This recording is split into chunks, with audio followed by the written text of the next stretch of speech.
Queridos, nesta noite, quem iria pregar é a irmã Liliane Lígia, missionária, mas ela falou comigo e disse que tinha um compromisso lá no sertão, em Patos, se não me falha a memória, hoje, né, porque ela passou a semana no sertão, segundo fui informado, né?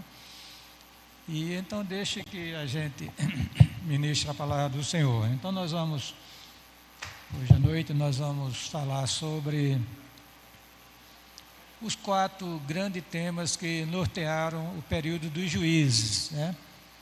E vamos ler o texto de Juízes 3, 7 a 11. E nós vamos enfatizar aquelas palavras-chave que se encontram no livro de Juízes, que a gente extrai do livro de Juízes, né, irmãos? E vamos olhar apenas uma judicatura que foi de Otoniel, né? Juízes 3, 7 a 11, diz assim a palavra do Senhor. E os filhos de Israel fizeram o que era mal aos olhos do Senhor, e se esqueceram do Senhor seu Deus, e serviram aos Baalins e a Astarote. Então a ira do Senhor se acendeu contra Israel, ele os vendeu na mão de Cusã-Risataim, rei da Mesopotâmia. E os filhos de Israel serviram a Cusã-Risataim 8 anos. E os filhos de Israel clamaram ao Senhor, e o Senhor levantou Otoniel, e o Senhor levantou um libertador que os libertou. Otoniel, filho de Kenaz, irmão de Calebe, mais novo do que ele. E veio sobre ele o Espírito do Senhor e julgou a Israel, e saiu a peleja, e o Senhor entregou na sua mão a Cusã-Risataim, rei da Síria, e a sua mão prevaleceu contra Cusã-Risataim. Então a terra sossegou durante 40 anos, e Otoniel, filho de Kenaz, faleceu. Que Deus nos abençoe, com que lemos a sua santa palavra nesta noite, em nome de Jesus. Senhor, ser servido a ministrar nossas almas que tanto carecem de Ti. Pedimos a Tua bênção para este momento do culto, que a palavra do Senhor prevaleça em nossos corações, que o Senhor nos use segundo a Sua misericórdia, abençoando o Teu povo nesta noite, tantos que se encontram aqui no santuário, como aqueles que se encontram em suas residências, através do YouTube e das redes sociais. Assim nós oramos, suplicamos, com gratidão em nome de Jesus. Amém. Amados, na história de Israel, você vai encontrar um período em que o povo de Deus passou uma grande dificuldade. Nós poderíamos caracterizar aquele período com 4 palavras. Digam comigo: pecado, opressão, arrependimento e libertação. Outra vez: pecado, opressão, arrependimento e libertação. Muito bem. E os juízes eram homens levantados por Deus para, em um momento de crise, libertar o povo de Israel e julgá-lo. Nós temos no livro de Juízes 7 juízes que trabalharam na área de libertação, né? Vou ler aqui para os irmãos se lembrarem dele, né? E quando forem estudar esse livro já saberem. Otoniel, Ehud, Sangá, Balaque e Débora, uma judicatura em conjunto, né? Gideão, Jefté e Samuel. Mas o período vai mais além com Eli, o sacerdote, e Samuel, que era também profeta. Esses homens, à exceção de Eli, todos eles trabalharam na área de libertação. Ou seja, o povo estava enfrentando, pecava contra o Senhor, Deus oprimiu o povo para trazê-lo ao arrependimento, né? E o povo se arrependia, clamava ao Senhor, Deus levantava o juiz libertava o povo de Israel. E depois, quando a peleja era vencida, começava um período de paz, onde os assuntos das tribos de Israel eram levados para esse juiz e ele julgava. Mas teve juízes também, irmãos, que não trabalharam em período de libertação. Só juízes pacíficos, digamos assim: Tola, Jair, Ibizan, Elon e Abidom. Então nós temos aqui 13 juízes, incluindo Eli e Samuel. Foram 15 juízes que trabalharam neste período, chamado período dos juízes, julgando o povo de Israel. E eu queria, nesta noite, trabalhar com os irmãos a primeira judicatura, que foi a de Otoniel, que era sobrinho de Caleb, aquele poderoso servo do Senhor, e junto com Josué e outros, conquistaram a terra de Israel na época. E essa judicatura é muito interessante a gente observar, porque tem temas aqui que é muito pertinente para ser tratado pela igreja na sua atualidade, né? Muito bem, vou começar com a questão do pecado. Olha, irmãos, se você vê o texto que foi lido, diz a Bíblia o seguinte: os filhos de Israel fizeram o que era mal aos olhos do Senhor, e se esqueceram do Senhor seu Deus, e serviram aos Baalins e Astarote. Baal e Astarote são deuses cananeus. Baalins é o plural de Baal, é o deus da agricultura, da prosperidade, etc., que os cananeus serviam. E o povo de Deus, que tinha recebido as orientações do Senhor, porque a lei já tinha sido dada, Deus já tinha revelado a sua vontade, o que queria do seu povo, fora feita uma aliança com o povo de Israel, mas acontece que toda aquela geração de guerreiros que conquistou a terra da promessa faleceu. Os irmãos chegaram um pouquinho mais cedo no culto, observaram que o presbítero Altino leu justamente uma fotografia de todo o período dos juízes. Deus fez uma aliança com Israel, mas aquela geração de conquistadores faleceu e uma nova geração surgiu que não conhecia o Senhor nem os seus feitos. Aí é que está um dos grandes problemas, da vida, é justamente essa farra de transição, porque aqueles homens que conheciam o Senhor, foram guerreiros poderosos, conquistadores, não cuidaram de suas famílias, e o resultado é que estavam na guerra, evidentemente, e então a turma que estava nascendo, homens e mulheres e tal, começaram a se envolver com a questão do pecado, e aí a ira de Deus se manifestava, Então são umas pinceladas para nós cuidarmos mais de nossas famílias, dos nossos filhos, e trazê-los para a casa do Senhor, e lhes ensinar os caminhos do Senhor, para que não cresçam na incredulidade, porque isso vai trazer consequências muito sérias para a vida deles, tá certo? Vamos lá, olhar o caso de Otoniel. Então diz o texto sagrado, quando o povo de Israel, depois que toda aquela geração de guerreiros, de 600 e poucos mil homens, usados por Deus para conquistar a terra da promessa, tinha falecido, inclusive Josué e Caleb, surge essa nova geração, que não conhecia o Senhor, e Deus, como é uma maneira dele trabalhar, fazer com que o sofrimento faz a pessoa, o arrependimento, Não deveria ser assim. A pessoa não deveria, irmãos, estar debaixo de tacão para poder se voltar ao Senhor, não.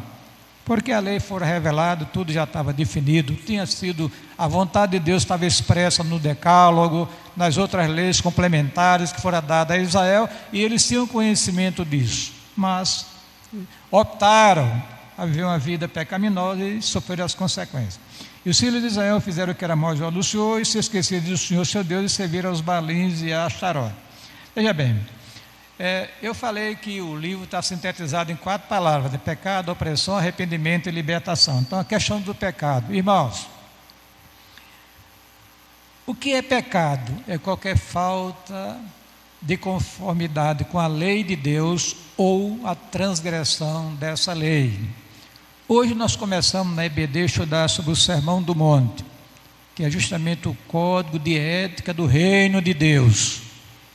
Precisamos aprender, irmãos, aprender aquilo que agrada ao Senhor, aquilo que foi revelado para que a nossa vida se conforme segundo os santos mandamentos do Senhor, porque a transgressão é justamente esta falta de conformidade com a lei de Deus ou a transgressão dessa lei.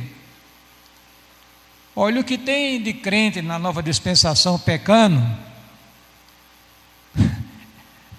e talvez não tenha nenhuma consciência, irmão, dessa terrível realidade, porque entra em choque exatamente com o que Deus revela em sua palavra. Se percebe isso no meio da igreja. Então não existe prosperidade espiritual para quem está afrontando a santidade de Deus, transgredindo os seus mandamentos, pecando contra Deus.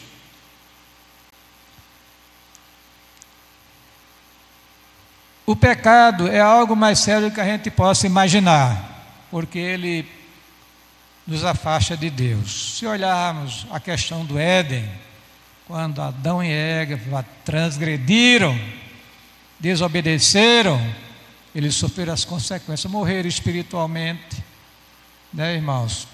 As coisas tornaram a ficar, foram expulsos do Éden também, e tantas coisas ruins aconteceram na vida daquele casal.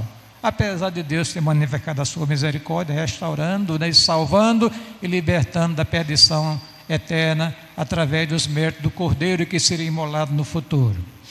Olha, o pecado, além de imputar, ou seja, a culpa do pecado de Adão ser imputada à sua descendência, o pecado também corrompeu a sua natureza, sem exceção.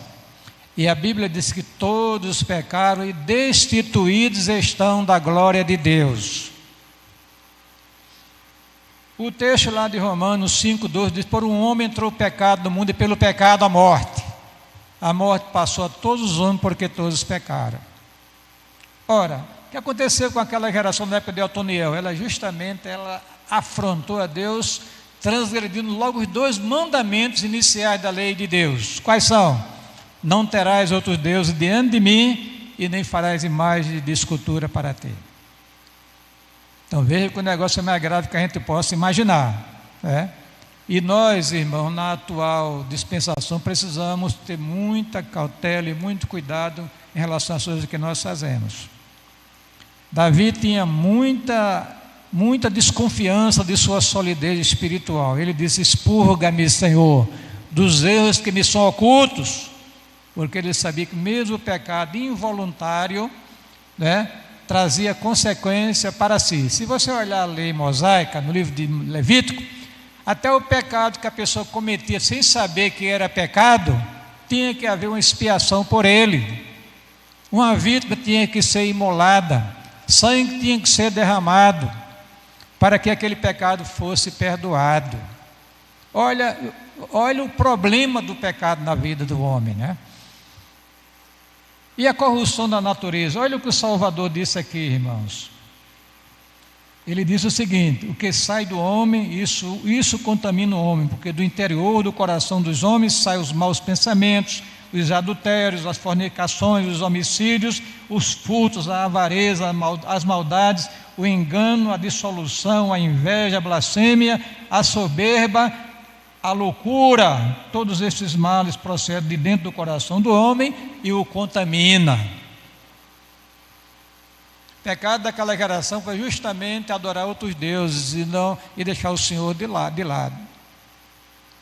Precisamos, irmão, primeiro conhecer a verdade da palavra do Senhor. Deus revelou a sua vontade para o seu povo, irmãos. Está na sua palavra. O que é que diz o texto lá do Salmo? Escondi a tua palavra no meu coração para não pecar contra ti. Mas o crente quer viver de qualquer jeito, pensando que Deus não está observando a sua vida. E o problema não é só Deus observar, irmãos, é Ele se irar.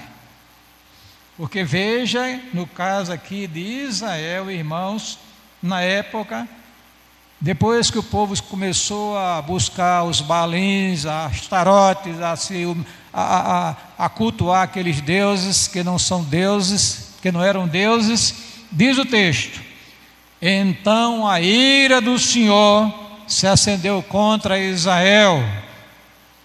A ira do Senhor. Mas pastor, eu estou ouvindo só pregação que Deus é amor, que Deus é misericordioso, que Deus está passando a mão na cabeça de todo mundo, que não está levando em consideração. Você está totalmente enganado se você pensa assim. O texto diz que Jesus Cristo é o mesmo ontem, hoje e será para sempre. O nosso Deus é o Deus eterno, né? É o Deus eterno. Olha, há um texto lá em Romanos que muita gente desconhece. Diz a Bíblia: porque dos céus se manifesta a ira de Deus sobre toda a impiedade e injustiça dos homens que detêm a verdade em injustiça. E se você continuar lendo, você vai perceber que os desvios morais que tanto atinge a nossa geração é consequência desse pecado de não se interessar pelo conhecimento de Deus, de lhe prestar a Ele o culto que Ele é devido. Olha o que diz o Salmo 7, verso 11: Deus é um juiz justo, um Deus que se ira todos os dias, irmãos. Misericórdia. Todos os dias.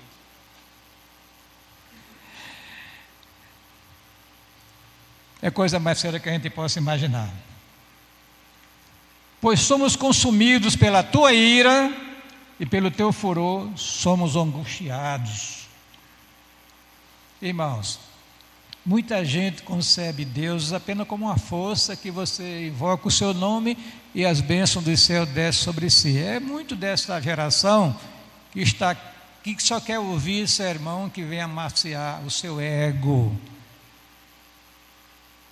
quando deveria ser confrontado com a santa palavra do Senhor. Aquela geração foi confrontada, irmãos, pecava contra Deus e Deus não deixava em branco.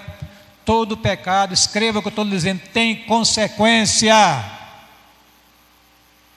Vou repetir: todo pecado que nós cometemos tem consequência. E deixa eu dizer um negócio a você muito sério nessa noite: que o nosso pecado, antes de ser contra alguém, é contra Deus.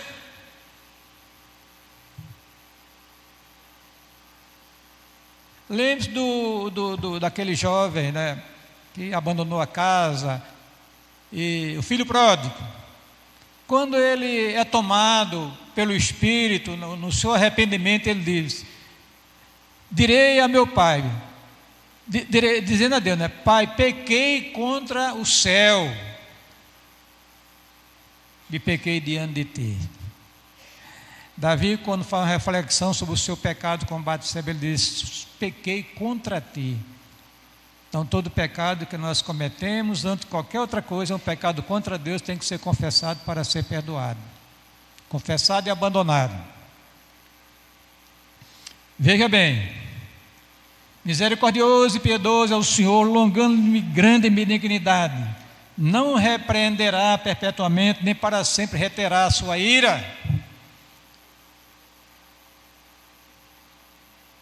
Pensa-se que Deus é apenas uma força. Deus é um ser pessoal, irmãos.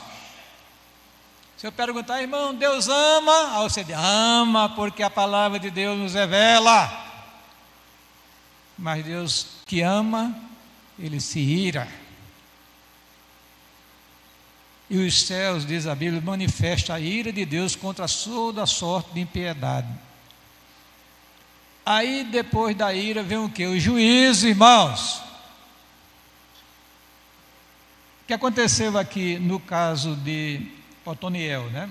Naquela judicatura, né? O que é que diz a Bíblia aqui em relação àquele homem do Senhor, né? Diz assim: então a ira do Senhor se acendeu contra Israel, e o Senhor os vendeu na mão de Cusã-Risataim, rei da Mesopotâmia. Os filhos de Israel serviram a Cusã-Risataim 8 anos de opressão. Imagina um crente passar 8 anos, né? O peso da mão de Deus sobre ele. Aliás, Davi disse isso quando ele pecou contra Batseba: de dia e de noite a tua mão pesava sobre mim, e o meu humor se tornou em sequidão de espinho. Quer dizer, uma vida que está envolvida no pecado, sem ser tratado, sem ser perdoado, sem ser purificado, traz uma angústia profunda ao coração do cristão. O homem natural, pelo menos a sua grande maioria, a sua consciência está cauterizada pelo pecado, e ele nem sabe que está pecando contra Deus.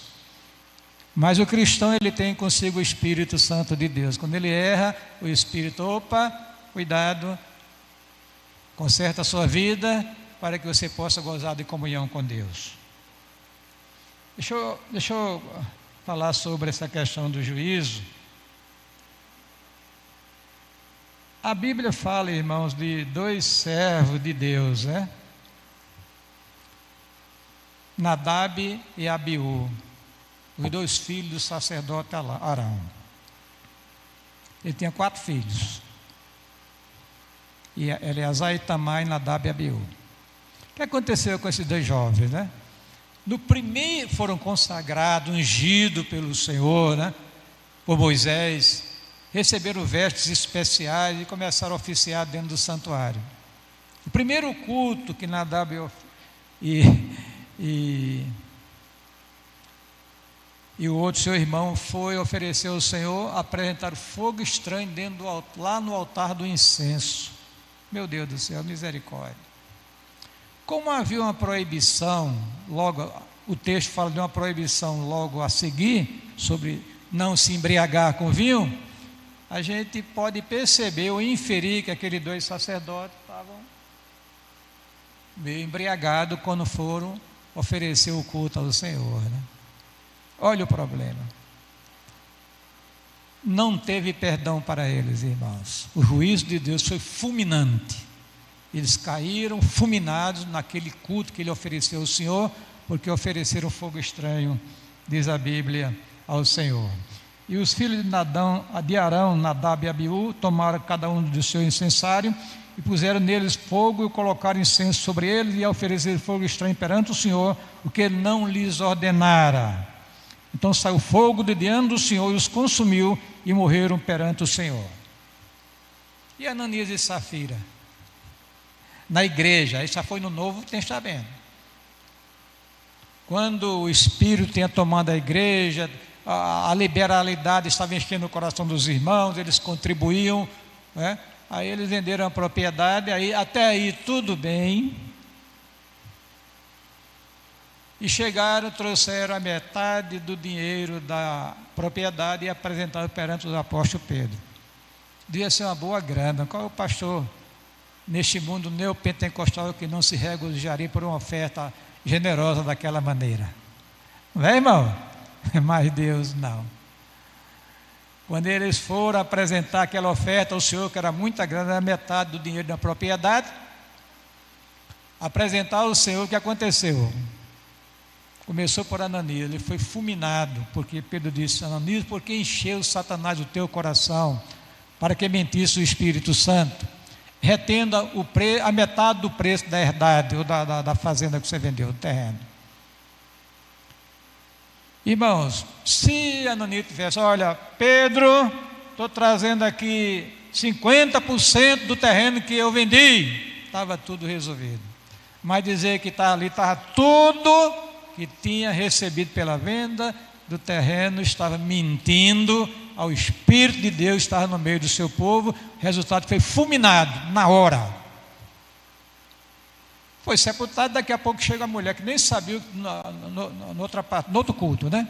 Que nem sabia o que tinha acontecido com seu marido. Pedro perguntou se foi vendido, portanto, aquela propriedade. Ela confirmou: está aí os pés do que levar teu marido, vai te levar também. Ela cai fulminada e morre também. 2 mortes no culto da igreja, irmão, por causa da consequência do pecado não tratado.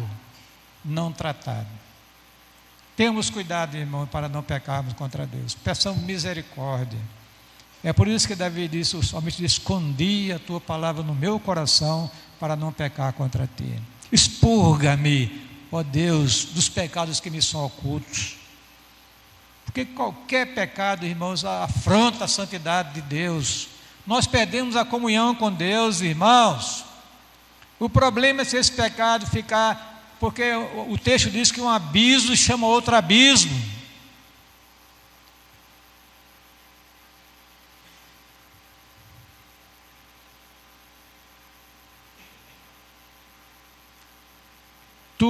Tu és temível, e quem subsistirá à tua vista uma vez que tirares? Desde os céus fizeste ouvir o teu juízo, e a terra tremeu e se aquietou. Ó Senhor, ouve a minha oração, inclina os ouvidos às minhas súplicas, escuta-me segundo a tua verdade e segundo a tua justiça. Não entre em juízo com o teu servo, porque a tua vista não se achará justo nenhum vivente. Esse era o problema daquela geração. Pecava, Deus não suportava o pecado, se irava, punia, entregando o povo para viver sob opressão. Neste caso aqui, foram 8 anos, mas teve muito, 20 anos, até, me falha a memória, 40 anos, sob a opressão do pecado. Pecado é o opróbrio dos povos, diz a palavra do Senhor. Pecado nos afasta de Deus, é um insulto ao Senhor. Precisamos, irmão, ter cuidado com a nossa vida para não pecarmos contra Deus. Que Deus tenha piedade de mim, viu? E de você também, em nome de Jesus. A terceira coisa, irmãos, é que agora, como o povo é um povo de Deus, Deus tem uma aliança com ele, Deus não ia destruir aquele povo, né? Então, a Deus agora, a gente começa a entender que Deus, pelo seu Espírito, apesar do texto não falar, porque o Espírito é quem convence o homem do pecado, da justiça e do juízo, né? O povo se arrependeu, né? Se arrependeu, diz o texto, e os filhos de Israel clamaram ao Senhor. Como eles clamaram depois de estarem arrependidos, não é? Como é que ia já entrar em oração, suplicando a Deus, se não tivesse reconhecido o pecado e não tivesse abandonado o pecado? O que é arrependimento? Bom, errou, primeira coisa é reconhecer que errou. Se não começar com reconhecimento do erro, não há arrependimento. Lembre-se do filho pródigo, que ele estava lá, gastou tudo o que tinha, tudo gastando dinheiro à vontade, e envolvido com coisas ilegais aos olhos de Deus. Quando ele viu-se em dificuldade, que nem comer tinha bolotas, é uma frutinha que os porcos comiam, era ração de animal. Nem aquilo ali ele podia comer, porque o proprietário não liberava. Aí ele disse: quantos jornaleiros do meu pai têm abundância de pão, eu aqui morro de fome. Reconheceu? Levantar-me-ei e irei ter com meu pai. E dir-lhe-ei: Pai, pequei contra o céu e diante de ti, eu não sou digno de ser chamado do teu filho. Trata-me apenas como dos teus empregados. Isso foi a conjectura dele. O reconhecimento, o princípio do arrependimento. Mas o arrependimento se completa, irmãos, quando ele levantou-se e foi. Amém? Aquele que encobre as suas transgressões nunca prosperará, mas quem as confessar e deixar, alcançará de Deus o quê? A misericórdia. O que aconteceu com Israel? Reconheceu que tinha errado, né? E resolveu voltar-se para Deus, clamando ao Senhor. Aí o coração de Deus não conseguiu ficar endurecido, porque Deus, até o texto diz que Deus se angustiava com Israel, vendo o povo naquela desgraça, naquela miséria, de oprimido, sem liberdade, para servir a Deus, porque o pecado é uma opressão.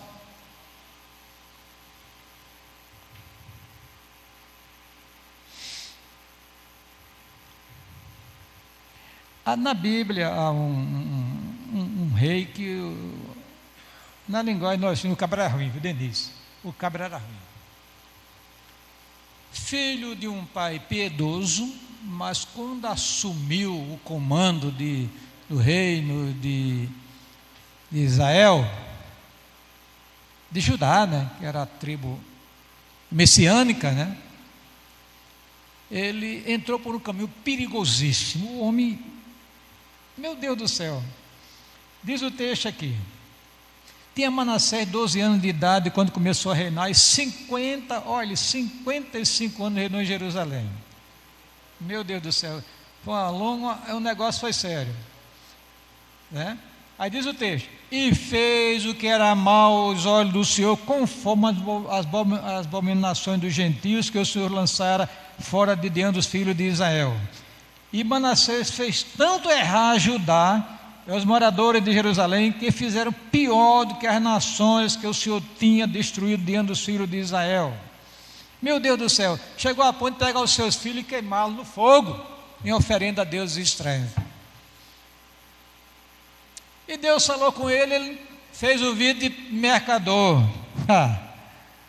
Aí, meu irmão, agora não tinha mais como livrá-lo daquele juízo de Deus. Deus fez com que Nabucodonosor o prendesse e botasse uma corrente de ferro e levou para a Babilônia, e o cabra sofreu ali. Mas, irmãos, como Deus é tão misericordioso, Jesus, deixa eu ler aqui, diz a Bíblia: assim o Senhor trouxe sobre ele os capitães do exército, o rei da Síria, desculpe, não foi Babilônia, né? Os assírios, os quais prenderam a Manassés com ganchos e agarrando e amarrando com cadeias, levaram para a Babilônia, que está sob o controle dos assírios na época. Aí veio o que a Bíblia diz: depois que esse juízo pesou sobre ele, e infelizmente tem gente que só volta para Jesus debaixo de chibata. Quando a coxa é grande, a pessoa corre para Jesus. Aí diz a Bíblia aqui: e ele angustiado, eu já tinha matado os seus filhos queimando no fogo. Se fosse nós aqui, mas para que você ficar bravo? Manda esse indivíduo logo para as quintas do inferno. Que o cabra era ruim. Mas Deus não pensa assim, irmão. Diga amém, irmão. Deus é um Deus misericordioso, está com seus braços abertos para receber quem se arrepende dos pecados, como Israel se arrependeu no passado, e esse rei também. Diz o texto aqui: e ele, angustiado, orou deveras ao Senhor seu Deus, e humilhou-se muito perante o Deus de seus pais, e fez-lhe oração. Aí diz o texto: e Deus se aplacou para com ele, e ouviu a sua súplica, e tornou a trazê-lo para Jerusalém e ao seu reino. E diz o texto: então conheceu Manassés que o Senhor era Deus, bendito seja o nome do Senhor. Parece Nabucodonosor, que era outro cabra ruim. Foi preciso comer capim para poder, e depois de 7 anos se arrepender, para se voltar para Deus e reconhecer que Deus era Deus. Irmão, não cheguemos a esse extremo, né, de zombar de Deus, de achar que o pecado não tem consequência e que assim está bom, não está vendo nada acontecer de ruim, mas devemos ter cautela e até ter temor, porque Deus é um Deus que se ira todos os dias, e esta ira entra em ação, juízo, para trazer o povo aos seus pés, debaixo dos seus santos caminhos, bendito seja o nome do Senhor. Amém? Vamos lá. Então, o caso, né? Pecado, opressão. Todo pecado traz consequências, é isso? Aí depois vem a questão do arrependimento, né? Porque o caminho da vitória. Que a vitória na vida cristã, irmã, se arrepende dos seus pecados e se volte para Deus. Amém? Aquele que encobre as suas transgressões, estou repetindo, nunca prosperará, mas quem as confessar e deixar, alcançará de Deus a misericórdia. Você quer essa bênção, então já sabe o caminho. No caso aqui, quando o povo de Israel, na época de Otoniel, se arrependeu, aí Deus levantou um homem para libertar o seu povo, bendito seja o nome do Senhor, né? Deus ouviu o clamor do seu povo. Louvado seja Deus nesta noite e sempre, que Ele resolveu inclinar os seus ouvidos para ouvir o clamor da igreja, bendito seja o nome do Senhor. Amém? Deus está ao alcance do clamor da sua alma, irmão. Clama a mim, responder-te-ei, anunciar-te-ei coisas grandes e firmes que não sabes. Crente nem orar quer. Como é que quer ser ouvido por Deus? Quando o aperreio chega na linguagem nordestina, a pessoa corre aos pés do Senhor. Às vezes acontece aqui no nosso culto de oração aqui, né? Tudo caminhando bem, daqui a pouco começa o Senhor a arrochar, a pessoa começa a correr e chegar no culto de oração. Ora, Deus é bom, entra em ação, liberta, daqui a pouco a pessoa some da igreja. Gente,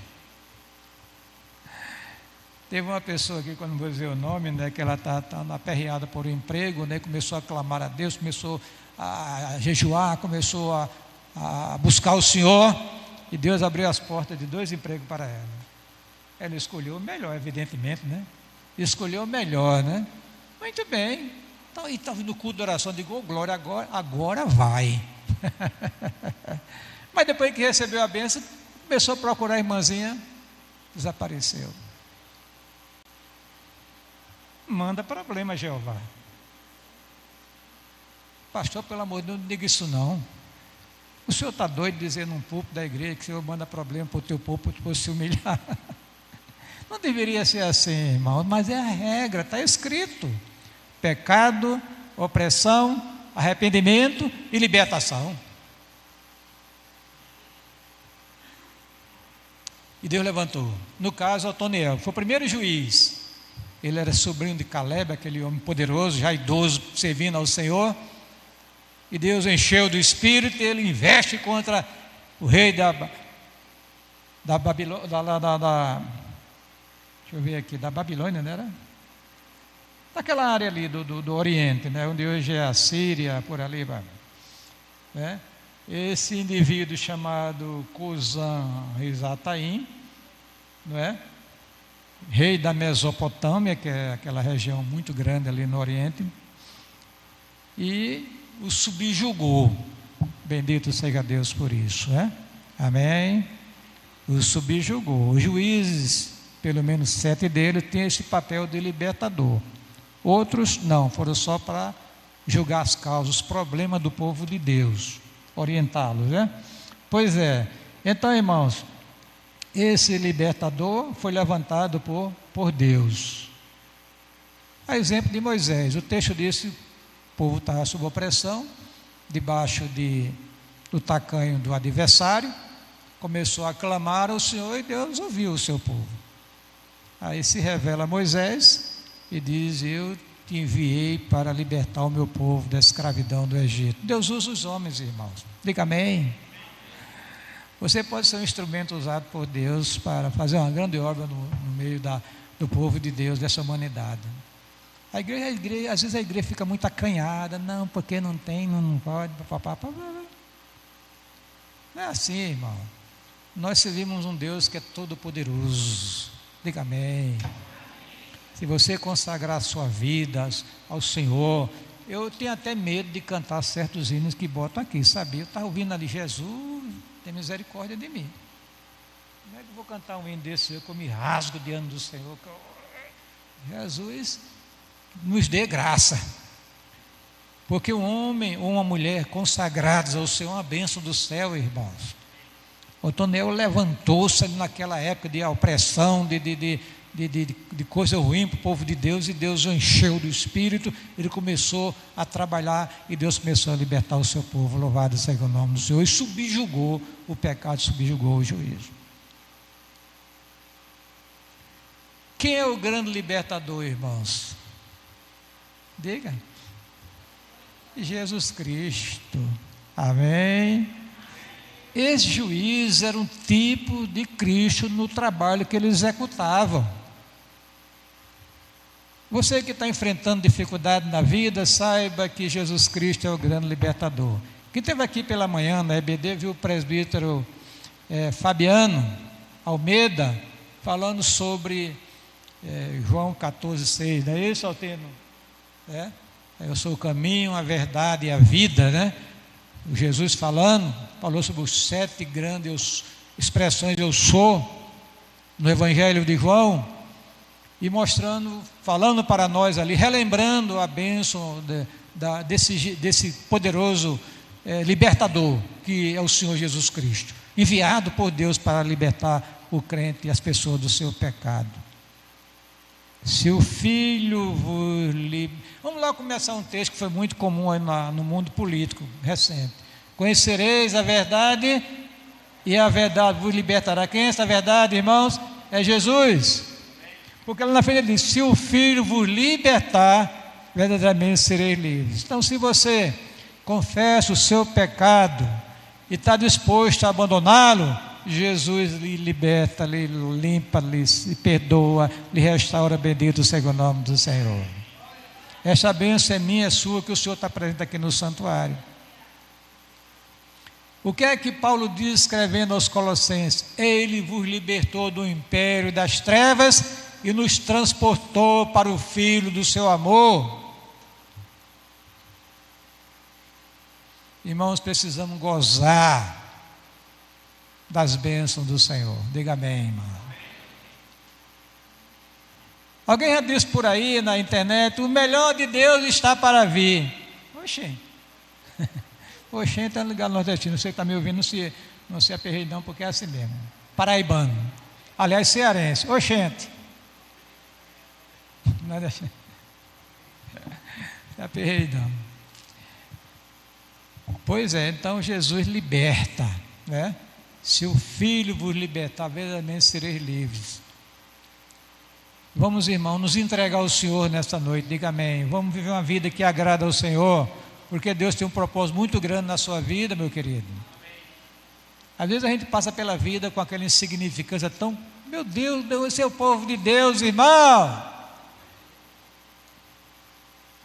Esse é o povo que Deus resolveu amá-lo, escolhê-lo para ser seu, propriedade exclusiva de Deus. E mesmo nessas desgraças todas que a Bíblia fala do pecado, da opressão, mas quando há arrependimento, a libertação. Louvado seja o nome do Senhor. Que Deus nos abençoe nesta noite, nos dê graça, né? Nos ajude, em nome de Jesus. Vimos que na história de Israel se encontra um período de aproximadamente, uns falam de 300 e poucos anos, né? Outros acham 450, é um período longo, né? Não foi pequeno não, tá certo?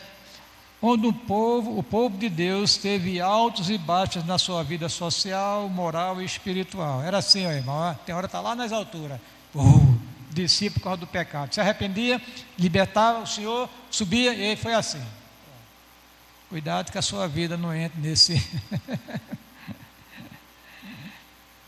por esse caminho, né? Vamos lá.